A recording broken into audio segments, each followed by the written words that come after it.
अंजुम अपने कमरे में नहीं। क्या कह रहे हैं आप? ठीक कह रहा हूँ। वो यकीनन उस चौकीदार के लड़के के पास होगी। शमा, राजे, आज तुम्हारी सालगिरह थी ना?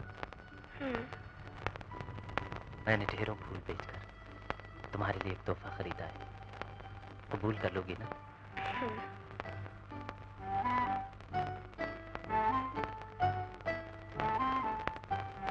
चांदी के इन झुमकों में तुम्हें फूलों की सी महक मिलेगी और मेरी आरज़ुओं की तड़प।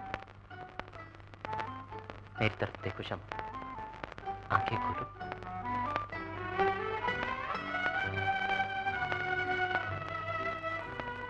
पसंद आई ये झुमके? जानते हो ये झुमके मैं कब पहनूंगी? कब? जब हमारी शादी होगी।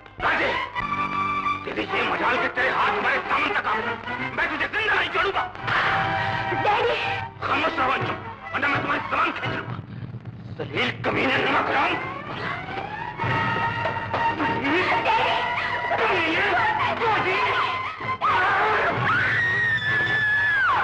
संभालो अपने इस दलील बेटे को और अपने इस बेटे समेत हमेशा के लिए मेरी नजर से दूर हो जाओ। डैडी, खुदा की खामोश रहो अंजुम, खबरदार जो इस झोपड़ी में तुमने कभी कदम रखा।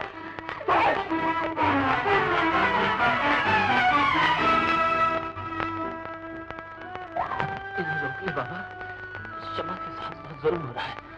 इन्हें कह दो उससे कुछ न कहे। शमा को कुछ न कहिए और ये लोग तुझे जो जी लाए कह दी। ये लोग अच्छे नहीं है राजे, ये रुलाते भी है, जिधर भी करते हैं। लेकिन शमा तो ऐसी नहीं है तारा, वो तो बहुत अच्छी है। उसने तो मुझसे कुछ भी नहीं कहा। बेगम संभालो अपने इस खुददार बेटी को और फौरन वापस चलने की तैयारी करो। मैं यहाँ अब एक पल भी नहीं रह सकता।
आदाब खालाजान।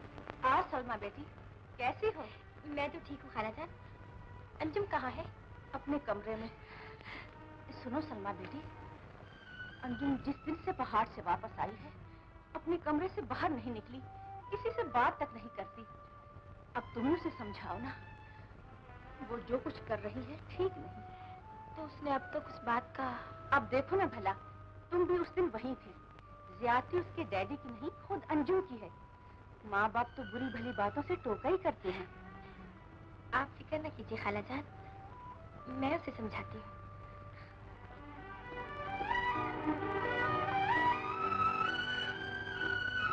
अंजुम, सलमा, ये तुम क्या कर रही हो? पागल हो गई थी क्या? पागल होने वाली तो बात है सलमा। तुम क्या जानो, तुम्हें क्या मालूम। उस रात पार्टी खत्म होने के बाद ये क़यामत टूट पड़ी थी।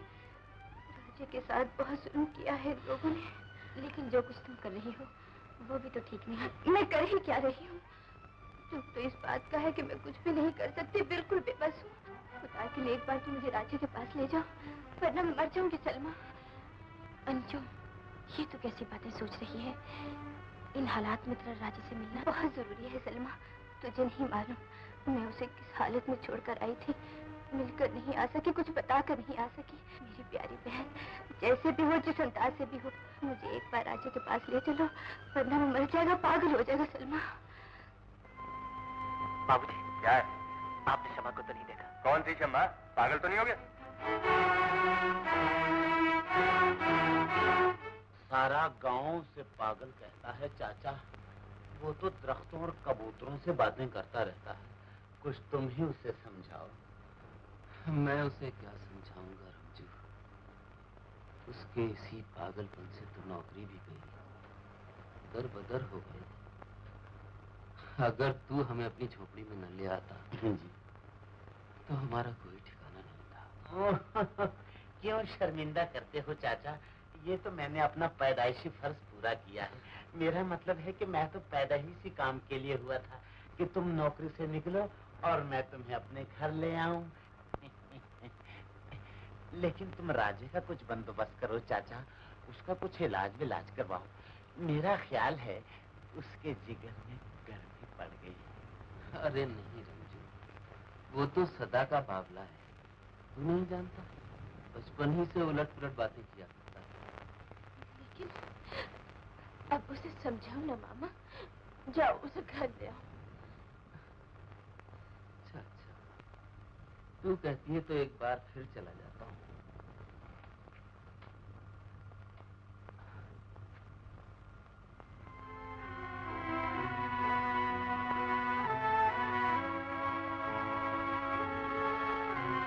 तू यहाँ किस क्षमा को ढूंढ रहा है मेरे बेटे? एक तो सही तूने अपनी क्या हालत बना ली है।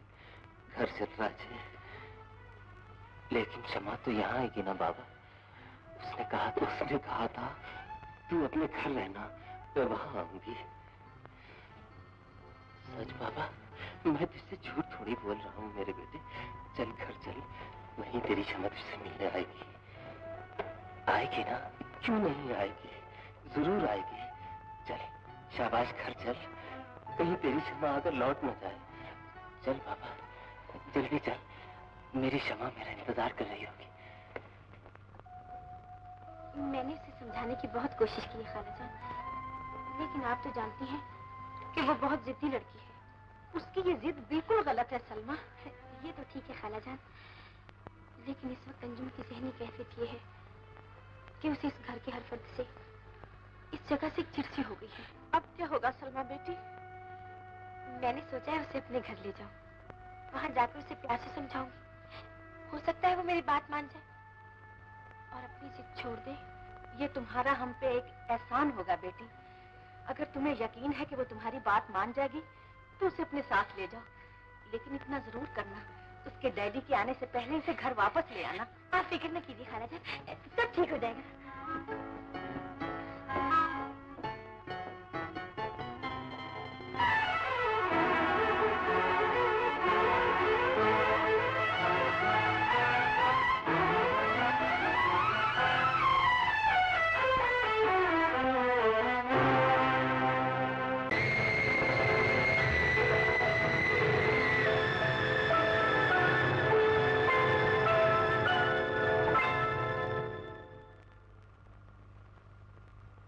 क्षमा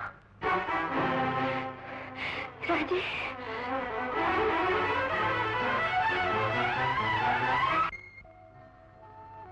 तुम नहीं जानते राजे, तुमसे दूर रहकर ये दिन कितनी बेचैनी से गुजरे हैं। मैं जानता हूँ, तुम्हारी बेचैनी का अंदाजा मैं अपने दिल की बेचैनियों से लगा लेता हूँ। मैंने तुम्हारा बहुत इंतजार किया है क्षमा। जिस राह से तुम्हें आना था, उसे देखते देखते मेरी आंखें पथरा गई। तुमने आने में इतनी देर क्यों लगाई? तुम नहीं जानते राजे, किन किन दुश्वारियों ने मेरा रास्ता रोक रखा था। अब आ गई हो तो जाओगी तो नहीं? नहीं राजे, कभी नहीं जाऊंगी। अंजुम, अब घर चलो अंजुम, बहुत देर हो गई है। मैं नहीं जाऊंगी सलमा, मुझे जिस जगह आना था मैं आ गई हूँ। भला कोई मंजिल पर आकर भी लौटा है जो मैं लौट जाऊँ? खुदा के लिए ऐसा तो ना कहो। जान लेनी है तो कोई और तरीका इख्तियार कर लो, मुझको मेरे राजे से जुदा ना करो। जाओ और जाकर दुनिया वालों से कह दो कि क्षमा अपने परवाने के पास पहुंच गई है। वो चल जाएगी लेकिन उससे दूर नहीं होगी। क्षमा, तुम दोनों को एक दूसरे से जुदा करते वक्त दुख तो मुझे भी होगा, लेकिन इतना तो सोचो कि मैं ही तुम्हें यहाँ लेकर आई हूँ, और अगर तुम घर वापस न गई तो मैं तुम्हारे घर वालों की नजरों में बिल्कुल गिर जाऊंगी। सलमा, तुम्हारी मोहब्बत अजीम है, लेकिन खुदा ने अपनी सहेली की इज्जत पर कुछ तो ख्याल करो। जितना बड़ा एहसान किया है उतना बड़ा जुल्म भी करना चाहती हूँ। ये जुल्म नहीं राजे भाई, इसी में तुम दोनों की भलाई है कि अंजुम इस वक्त चली जाए। मैं वादा करती हूँ कि तुम्हारी क्षमा को लेकर जरूर आऊंगी, लेकिन इस वक्त इसका जाना जरूरी है। क्षमा? अंजुम, मेरी प्यारी बहन, घर चलो, वरना अंकल मुझ पर कभी भरोसा नहीं करेंगे। सलमा ठीक कहती है राजे, इसने हम पर बहुत बड़ा एहसान किया है। क्षमा? लेकिन तुम परेशान क्यों होते हो? मैं वादा करती हूँ कि अपनी जान पर खेलकर भी तुमसे मिलने जरूर आऊंगी। आओगी ना क्षमा? जरूर आऊंगी, क्यों नहीं आऊंगी। मैं तुम्हारा इंतजार करूंगा।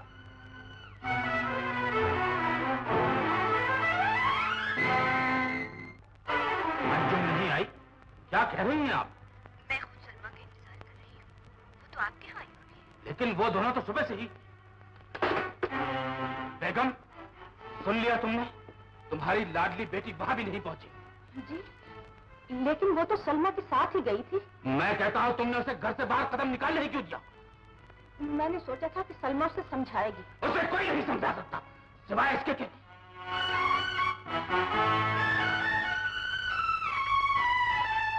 अंजुम, कहां से आई हो तुम?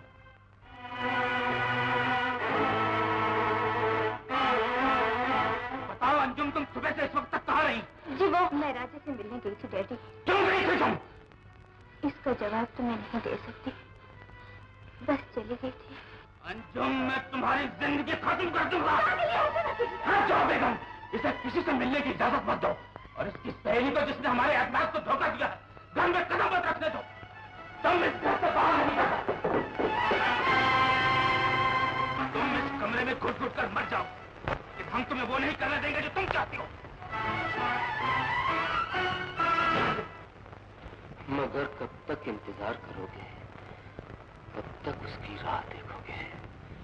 जब तक वो आ नहीं जाएगी तुझे भूख प्यास का भी कोई ख्याल नहीं है, और फिर खुले आसमान के नीचे सर्दी लग जाएगी राजे।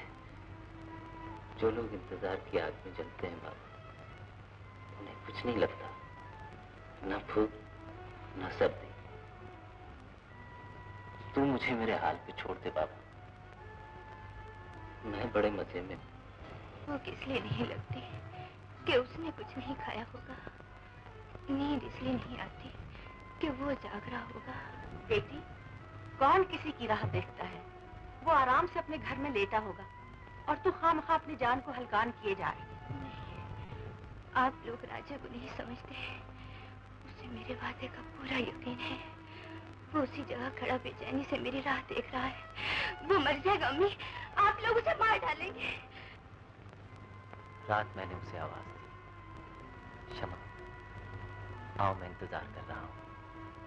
उसने कहा, राजे मैं मजबूर हूं, दुनिया रास्ता रोके खड़ी है। मैंने कहा, तो फिर मुझे अपने पास बुला लो। उसने जवाब में कहा, अगर कोई बस ना चला तो फिर मैं तुझे आवाज दूंगी। राजे, तेरी यही बातें सुनकर तो लोग तुझे पगला समझते हैं। ये तू कह रही है तारा, जो मोहब्बत करना भी जानती है और इंतजार का दुख भी समझती है। सारी बस्ती में एक तू ही तो मेरी हमदर्द है। तू तो ऐसा ना बोल। नहीं राजे, मैं तो ऐसा नहीं कहती, मगर क्या करूं, लोग अंधे हैं, तेरी सूरत देखते हैं पर दुख कोई नहीं समझता। नहीं तारा, मुझे लोगों से कोई शिकायत नहीं। मैंने सुना था लोग प्यार करने वालों को पागल कहते हैं और पत्थर भी मारते हैं, मगर मुझसे तो किसी ने कुछ नहीं कहा। अम्मी खाने के लिए कुछ देना ही चाहती हो तो थोड़ा सा जहर दे दो, सही खत्म हो जाएगा। अंजुम, तूने कभी ये भी सोचा है कि तू हमसे क्या मांग रही है, किस बात का तकाजा कर रही है? लोग हमारे बारे में क्या सोचेंगे? लोग क्या सोचेंगे मुझे इससे कोई ताल्लुक नहीं। मैं बस इतना जानती हूँ कि राजा मेरा इंतजार कर रहा है और मुझे उससे मिलना है। मेरी कोशिश के बावजूद ऐसा नहीं हो सकता अंजुम। तुम्हारे डैडी ये कभी नहीं मानेंगे। तो फिर सुन लीजिए कि ये पाबंदी आपने मुझ पर लगाई है, राजे पर नहीं। अगर मैं वहां ना जा सकी तो वो यहाँ जरूर आएगा। मैं जा रहा हूँ तारा। लेकिन तू जाएगा कहाँ राजे? शमा के पास।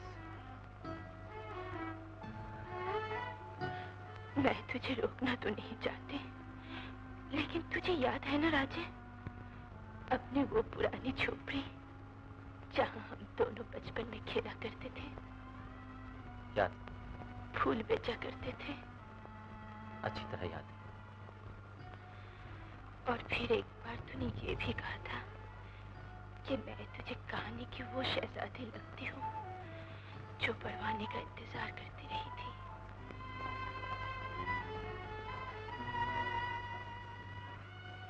हाँ तारा। शायद तुझे याद हो, तूने ये भी कहा था कि अगर परवाने को रोशनी मिल गई तो वो शहजादी के पास आएगा जरूर। मुझे याद है तारा। तो फिर जा राजे, मैं जिंदगी भर तेरे वापस आने का इंतजार करूंगी। कहाँ जा रहा है राजे? मैं वहां जा रहा हूँ बाबा, जहाँ जाए बिना मैं जिंदा नहीं रह सकता। मेरी बात तो सुन राजे। तू मुझे क्या सुनाएगा बाबा? मैं बहुत कुछ सुन चुका हूँ। लोगों की बातें, दुनिया की हंसी, और फिर मैंने तुझसे वो कहानी भी सुनी है। हाँ, मैंने ही सुनाई थी वो कहानी। अब मैं तुझे रोक भी कैसे सकता हूँ? तू जरूर जाएगा। चल, मैं ही तुझे बस तक छुड़ाता हूँ।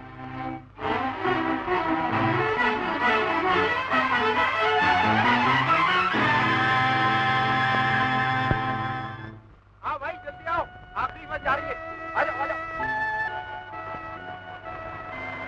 भैया, मेरे बेटे का ख्याल रखना। तू फिक्र ना कर काका। चलो चलो।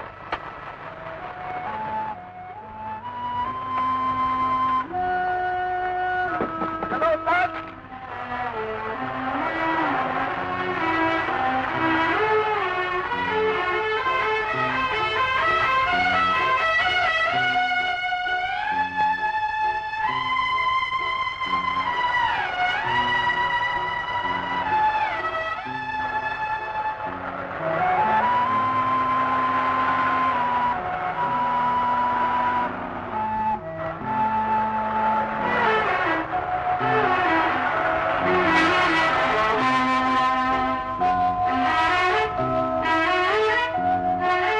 ले लो।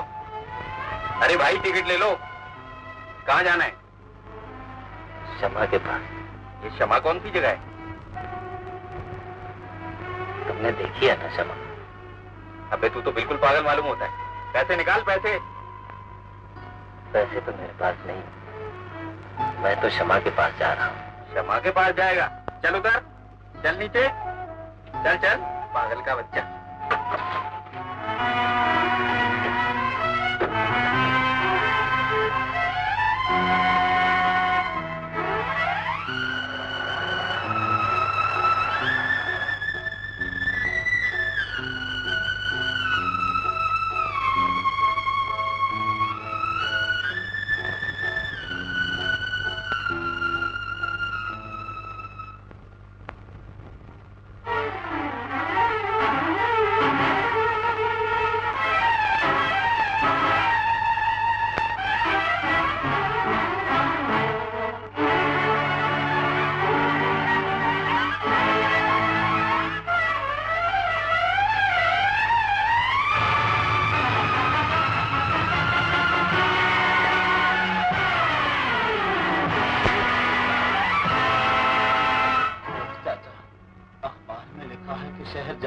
आखिरी बस खड्ड में गिर गई, कोई भी नहीं बचा। क्या कहता है रंजू?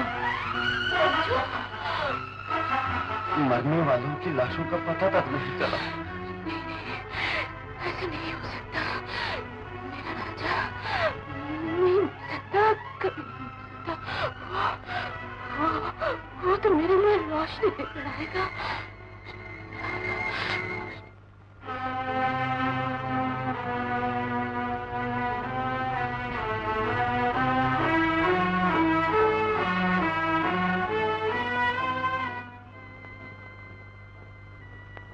अंजुम, हम तुमसे एक निहायत जरूरी बात कहने आए। कहिए, मैं सुन रही हूँ। हमने फैसला किया है कि तुम्हारी शादी जाहिद के साथ कर दी जाए। शादी मेरी है और मैं किसी ऐसे फैसले की पाबंद नहीं हो सकती जिसमें मेरी मर्जी शामिल ना हो।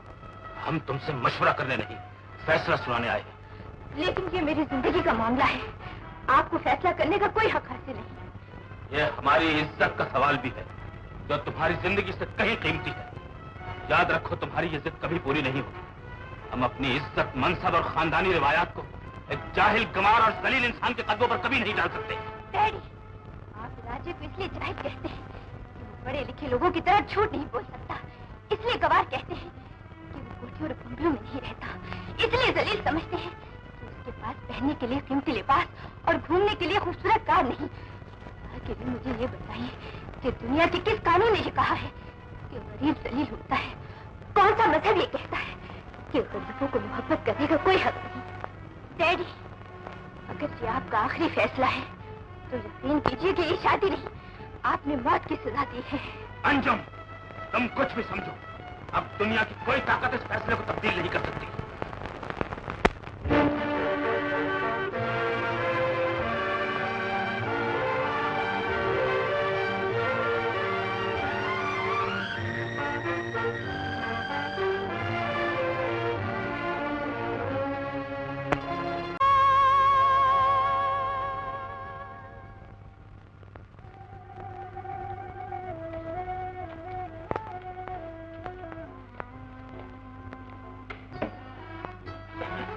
मैं तो सोच सोच पागल हो गया हूँ तारा, तो यहाँ आ कैसे जाती है? आंखों में रोशनी नहीं है तो क्या है, मन में प्यार की जोत तो जल रही है ना। तो तू उसके सहारे अंधेरे में भी चल लेती है? भाई बड़ा खतरनाक काम है तेरा तो। तुझे क्या मालूम, मैं यहाँ कदम कदम पर राजे की सांसों की बास महसूस करती हूँ। मगर अब तो उसे बनवास हो गया है।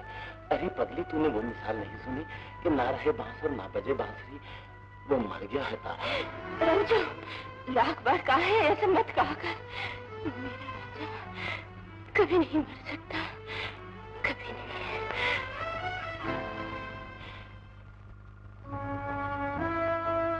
बाबूजी, मुझे फैयाज सेठ के बंगले का पता बता दो। कौन सी आबादी है, क्या नंबर है बंगले का?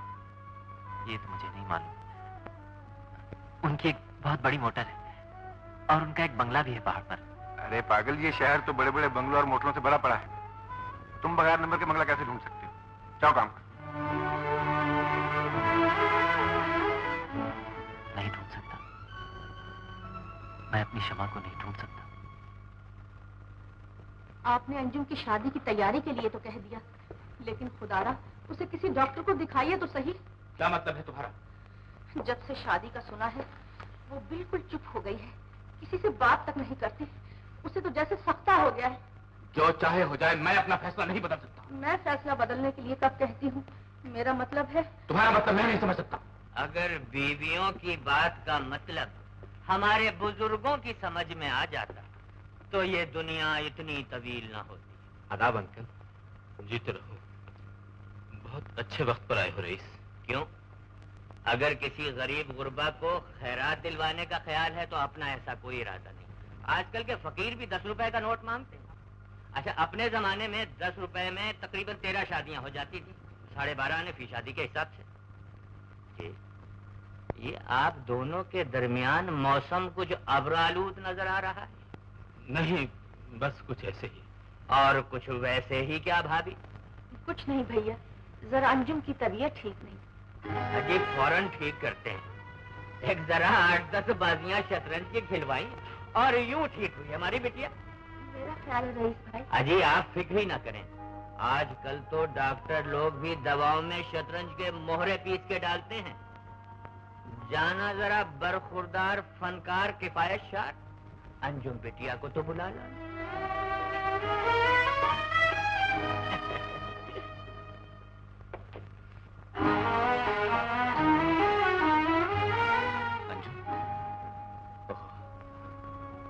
बिलाल ज़रा इजाजत दिलाने की माफी चाहता हूँ।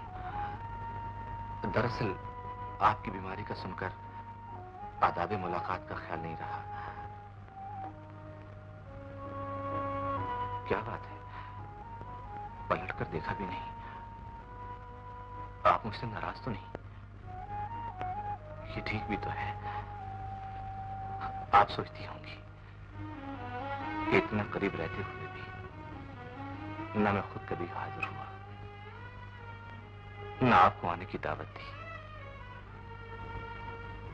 लेकिन क्या करूं, ये मोहब्बत करने वालों की मजबूरियां होती हैं। वो दीदार का शौक तो रखते हैं, लेकिन देखने की ताब नहीं होती। इजहार मोहब्बत भी करना चाहते हैं और डरते भी हैं कि बात बिगड़ ना जाए। और देखिए, मैं जो महसूस कर रहा हूं शायद बयान न कर सकूं, क्योंकि मैं मुसव्विर हूं। अल्फाज मेरे जज्बात का साथ नहीं देते, इसलिए मैं रंगों में बात करता हूं। हाँ, और यही सोचकर एक दिन मैंने आपको तस्वीर का लिबास देना चाहा, मगर नाकाम रहा। मैंने सावन की घटाओं में अपना कलम डुबोया, मगर इन जुल्फों की स्याही न मिल सकी। मैंने डूबते सूरज की सुर्खी में अपने दिल का लहू भी शामिल किया, मगर इन होंठों की शगुफ्तगी को न पा सका। और फिर वो खिंची हुई मशकां और झुकी हुई पलकों तले पागल कर देने वाली बड़ी बड़ी नशीली आंखें। जब इनके बारे में सोचा तो जैसे कलम नशे में डूबने लगा। लेकिन फिर भी उस तस्वीर में ना आपकी रफ्तार का रक्स है, ना आवाज का जादू। इसके बावजूद कोई उस तस्वीर को देखे तो बुत बन जाए।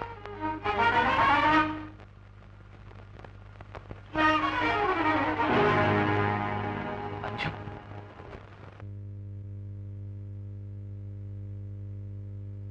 मैंने तो कहा है भैया, मगर ये